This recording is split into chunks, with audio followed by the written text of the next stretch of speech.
మునుపటి వాటిని జ్ఞాపకము చేసుకొనడి పూర్వకాలపు సంగతులను తలంచుకొనడి.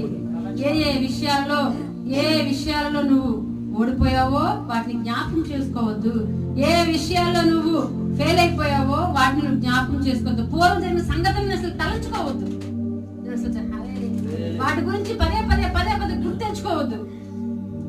మీ భార్య మోసాన్ని, భర్త మోసాన్ని తమ్మొద్దు. మళ్ళీ ఈ బిడ్డలు చేసిన అన్యాయాన్ని, అక్రమాలని, తిట్టు విషయాలు, గొడవలు, బంధువుల్లో జరిగిన విషయాలు, పోయిన సంవత్సరం అలా చేసావు, అంతకుముందు అలా చేసావు, వాటిని ఎంతసేపు తవ్వుకుంటా కూర్చోకూడదు. వి హావ్ టు దాన్ని ఫర్గెట్ ఇట్, మర్చిపోవాలన్నమాట. దేవుని ముందుకి సాగాలి.